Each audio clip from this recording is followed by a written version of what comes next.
Hi there, my name is Sahar. Welcome back to my channel. You might be wondering that this video is a bit more different than all the other videos on this channel, considering all of them are monologue pieces where I'm just, doing a character piece, a monologue in front of the camera. I will be doing that at the very end of this video. However, I've decided to change it up a bit. So instead of just doing a monologue, I just wanted to show how I go about constructing the character to reach that point where I am capable of doing the monologue. It's not going to be anything in depth. It's just going to be, just a few clips here and there where I talk about what I'm doing, how I go about getting into the mindset of the character and understanding the character. So it's sort of like if you've got a, self-tape audition coming in, and you've only got a day or two to do it, and it's just a quick, my quick guide. It's just my quick method of showing you how I get into character, which I really want to show off because I think that might be really cool. If you feel like you can add something to my process, feel free to say something or drop something down in the comments. I'd really appreciate it. And feel free to take anything. If you like anything you see through how I work on my characters, feel free to take that and put it into your own process, because I know it's quite hard to always come up with something new or find a new way of getting yourself into character. Hopefully you enjoy the video. If you feel like you don't want to watch any of that and you want to skip straight to the monologue, then I'll put a timestamp somewhere on screen here so you can just jump over there and just see my rendition of Tennessee Williams' Glass Menagerie, the final monologue by Tom. It's a very deep and heavy monologue as well, after he's left his family after the very end of the play. It's very good. I do recommend you go and watching it. Pretty sure there's a whole film with Katharine Hepburn in it, which is on YouTube for free, so just go and watch that. That's really good. Other than that, I really hope you enjoy the video. Hopefully you stay all the way through and watch the monologue as well. If not, that's perfectly fine, and I hope you enjoy the video.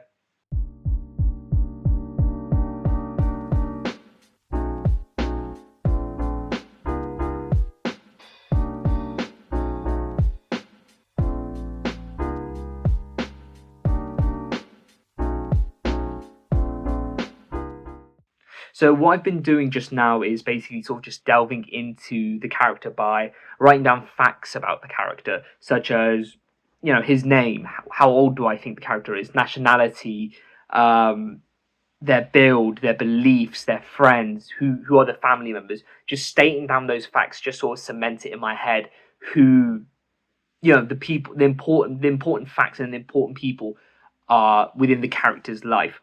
From that, it just helps me build off the given circumstances, as in what are the facts essentially of the scene, of what's happened just before the scene and during the monologue. What are the facts that have led up to this moment? So it's just writing facts such as this just helps build up my character's motivations and understanding what are the foundations that have led me to this point where I'm giving this monologue, where I'm saying this monologue, and also writing down the emotional justification of why I left. Why was that the last straw in my head? Why was it the reason, that I never came back? Alongside this, I've been writing some emotional justifications as to why I shouldn't have done that, because in my head, at least, how I write it is, whenever you're ever making a choice, because that's what it's about, making a choice. Whenever someone makes a choice,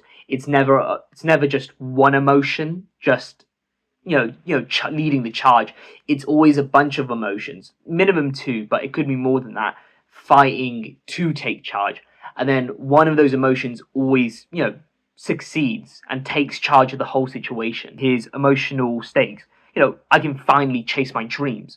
I can finally go and be a writer, travel, be who I want to be, not be confined and constrained to this warehouse where I'm rotting away and where all the burden and responsibility is placed upon my shoulders. Well, that's what I feel like.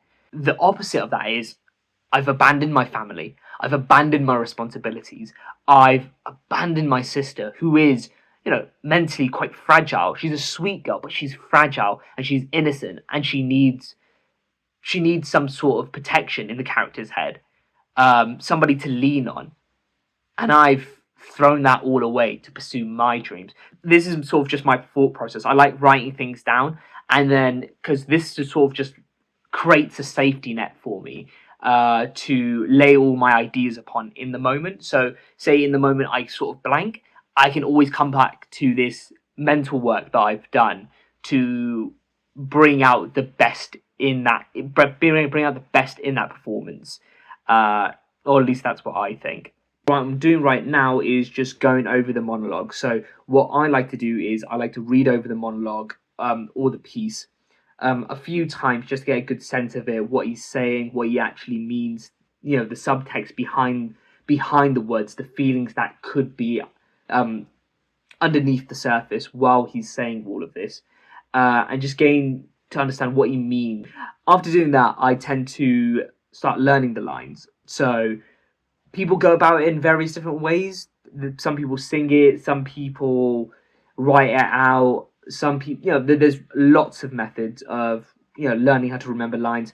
For me personally, I just do it line by line. So I try to learn it to the nearest full stop, memorize those words by repeating it, looking away, looking back at it, and usually I can get a good few pages in within an hour. So for me, learning lines isn't too hard. It's making sure I convey the right emotions and the emotions I want to convey with those words.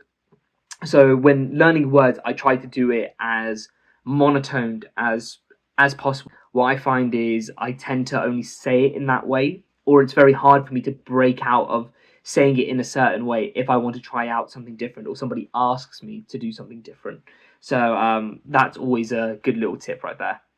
Hey guys, so I've just finished going over the monologue just a few times. What I'm doing right now is going back over it now, but using the general American accent. I decided to go with that accent just because I thought it'd be a little bit easier on myself.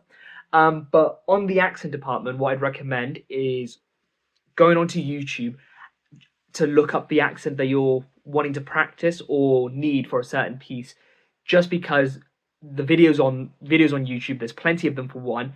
Plus, they actually tell you the key places as to where the sound of the accent changes or where it comes from or how certain words are pronounced. And also, they usually give you some examples as well that you can follow along with. So I like to pause the video after they've given an example, say it back a few times, use the example, and I try to ramble, I try to waffle off of the example that you've given me, just because it helps me continue on a sentence. And eventually, through what, 6, 7 times of watching the video, I can lightly pick up an accent. But that's just another quick tip as to how to pick one up if you really want to.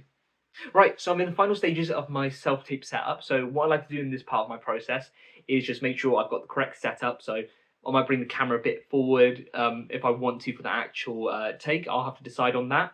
But at this stage, I just like to go over my notes, see what I've written about the character, summarize all of it, internalize it, see what choices I've made, and see if I've got any new thoughts after reading through my notes, because that tends to happen, or that can happen, which is quite cool.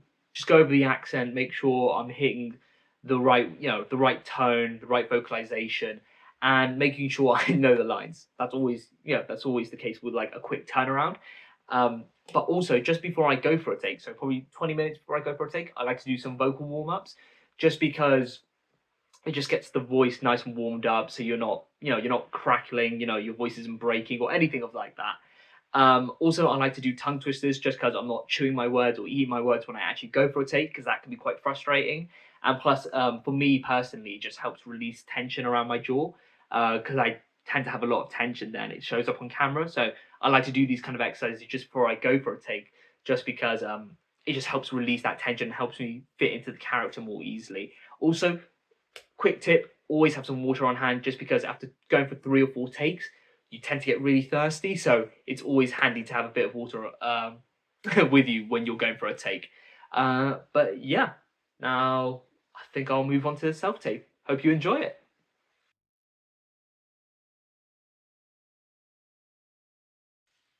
I didn't go to the moon.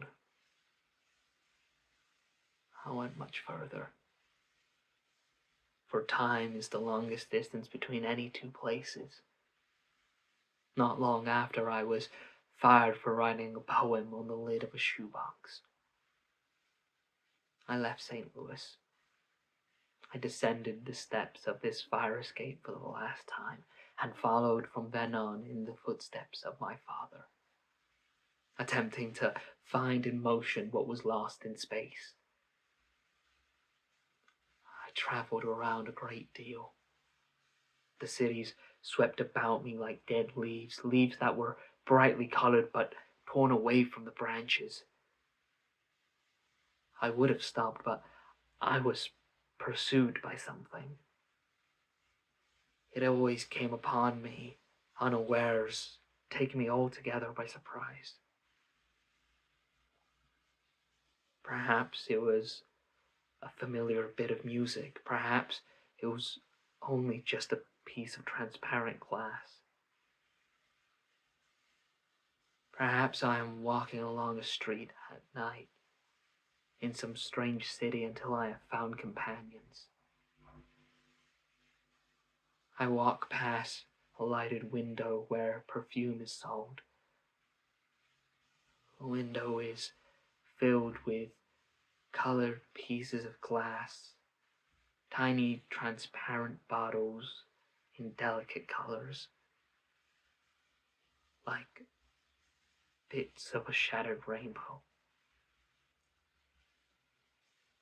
And all at once, my sister touches my shoulder. I turn around and look her in the eyes. Oh, Laura. Laura,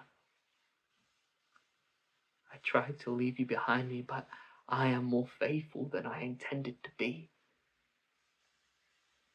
I reach for a cigarette. I cross the street. I run into the movies or a bar. I buy a drink. I talk to the nearest stranger. Anything that will blow your candles out.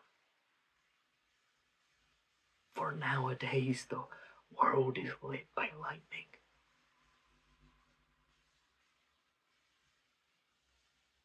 Blow out your candles, Laura. And so, goodbye.